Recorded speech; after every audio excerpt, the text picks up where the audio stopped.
This is Electric Universe Geology Earth News. Today we're going to talk about Brandberg Massif.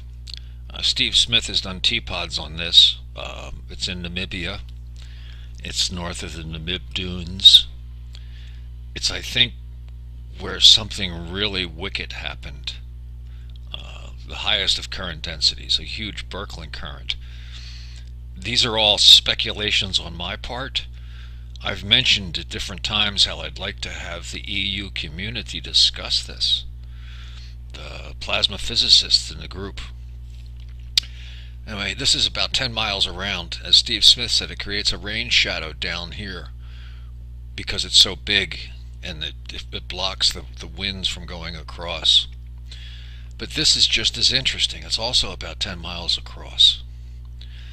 And it seems to be the opposite of this, where this seems to have accumulated material in a welded tough process. The wind's spinning around in a vortex. This looks like leeward, windward, water ski ramp, cliff. And this seems to have been excavated. But it's not just excavated. To me, this has been excavated, and what came out of it flew up this way, and this looks like basalt. And then this is interesting. There's a little stream running through here, I think. I'm not sure. But this might be associated with these filaments from material that came up. But I think this is basalt, and I think it's from this. This is a crater to a degree, and this is a positive formation from dust accumulating. So I envision a Birkeland current. One attractive, one not attractive. One able to excavate, one able to attract. That might be nuts. But again, I'd like to hear some of our insiders talk about this. There's another formation that reminds me of this. Some people don't see it, but I do. Let's go to Sinai, where there was reports of fire and brimstone and horrible electrical events happening, while a bunch of people were running around hiding in caves. This is Sinai. I'll have a link for this map so you can look at it and then zoom out to give yourself perspective. To me, this looks more positive than this. This looks like it's been removed to a degree. This looks more like it was added to. Some people don't see that.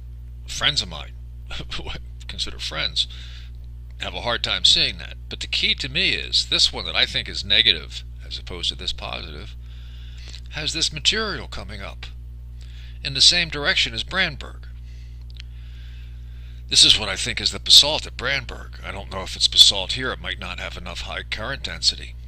This is in the middle of nowhere, so the resolution is very low. If you look at it on Google terrain, you get nothing, just a lump, because it's just not that big, and they don't waste a lot of time putting go back. They don't waste a lot of time with bandwidth showing places in the middle of the Sinai Desert, which probably nobody wants to look at. Actually, let me zoom out, and you'll be able to see it on terrain, possibly. That's it. That's all you get on terrain. There might be better maps than that. So, this could be a cousin to Sinai, or to Namibia, or not. But it would be great to discuss it. And to discuss this, I'm going to go back one more time to Brandberg just to put things in perspective again. So here we are back at Brandberg. Here's the positive, there's the negative, and there's the material being sucked up, I think, from the negative. The material being excavated, creating this, which appears to be similar to basalt. So it'd be nice to have people discuss this as a group. Thank you very much.